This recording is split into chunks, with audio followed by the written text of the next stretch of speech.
Hogwarts Legacy sales hit 12 million copies and $850 million in 2 weeks. This is Warner Bros. Games' biggest launch ever.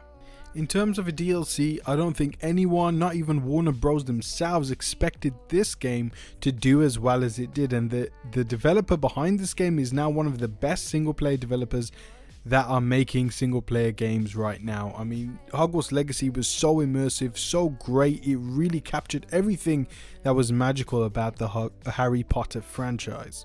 So let's talk sequel. Now this information is coming from comicbook.com. While it has been confirmed there are no plans for Hogwarts Legacy DLC, it does sound like we can count on some sequels or other entries in the franchise. When speaking to Variety about the success the game had, it was noted that Warner Bros. Sees Hogwarts Legacy as a long-term franchise. Warner Bros. Games president David Haddad also revealed to Variety on February 16 some interesting stats about the game that shows just how much time and energy has been invested into the game since it was released. At that time, over 152 million hours had been played by players, but that number has grown to 267 million hours as of February 21st. Given it took at least 5 years for Hogwarts Legacy to be made, it's likely we'll be waiting a while for a sequel. Now, I don't think we're going to be waiting that long, probably 2 to 3 years, which is kind of, it's a reasonable time slot. But what could be in this sequel? Now, instead of throwing away the map of Hogwarts and everything they built in this game, I think an expansion can be expected with the Prison of Azkaban, the London Ministry of Magic, Diagon Alley, Hogwarts Express, Platform 9 3/4, Godric's Hollow, Nocturne Alley, and many more locations from the books and movies that we definitely want to explore should be in this next game.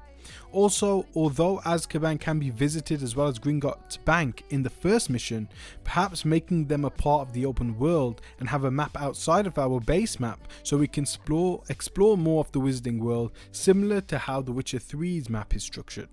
Not only that, but having more shopping locations to shop from, as well as being able to use different ones with different abilities, would be a nice addition. There are also 7 other schools of witchcraft and wizardry that can each have their own games, as I believe that Hogwarts Legacy seems to be locked in for a definite trilogy, which there are still other locations to explore that I had listed earlier, but can introduce 1 or 2 of these new wizarding schools which can then be branched off into their own game. Now, the following schools. The other magical schools are Beauxbatons Academy of Magic in France. It was one of the 3 largest wizarding schools in Europe, the other 2 being Hogwarts and Durmstrang Institute in Northern Europe. The school has students from Spain, Portugal, the Netherlands, Luxembourg and Belgium. This was the school of Nicholas Flamel, the alchemist who discovered the Philosophers of Stone. The second school is Castelo Bruxo in central Brazil. Now, Castelo Bruxo was implied to be at least as old as Hogwarts itself, that is over 1,000 years old.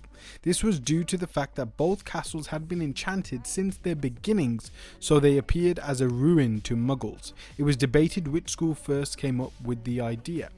The third school is the big school, Durmstrang Institute in Northern Europe. Durmstrang is a school for young witches and wizards. The school has a dubious reputation and is known to put a lot of emphasis on teaching the dark arts.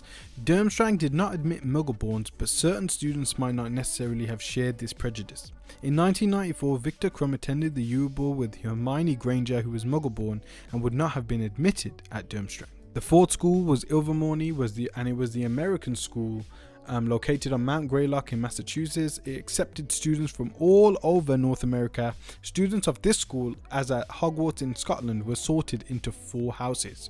When Newt Scamander travelled to New York in the 1920s, he met several people, including Porpentina and Queenie Goldstein, who were educated at this school. Now, the 5th school was Mahou Tokoro in Japan.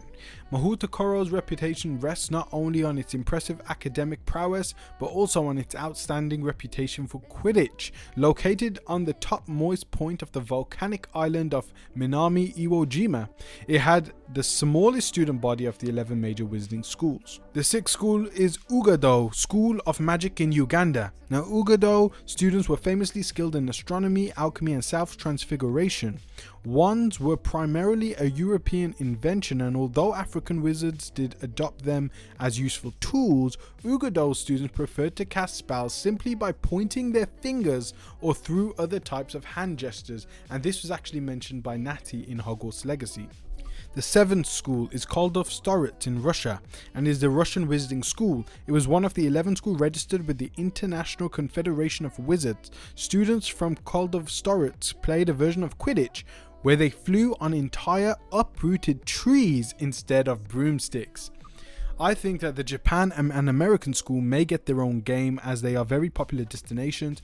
Uganda, the Ugandan school, was mentioned in Hogwarts Legacy by Natty, who is a former student, and she also mentioned that they did not use wands, so I think that could be a cool school to be able to travel to in a sequel of Hogwarts Legacy, where we could learn to use spells without a wand, or Natty could probably teach us some basics and we can go to that school and kind of develop that.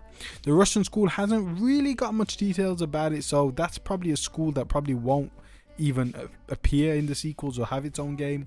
But it would also be a cool idea to have maybe the final game of the trilogy feature every European wizarding school, where you could choose what school you go to, but also have to visit the other schools because of the main story and side quests. But side quests will vary as you may have exclusive quests to your chosen schools and houses.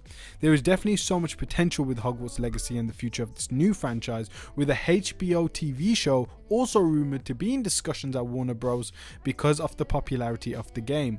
What school would you guys like to have a solo game? And let me know in the comment section below with the reason and maybe some cool facts about the school that you know. I'd love to read every single one of them, guys. Thank you so much for watching. Peace out, God bless, and hope to see you in one of my next videos. Take care, guys.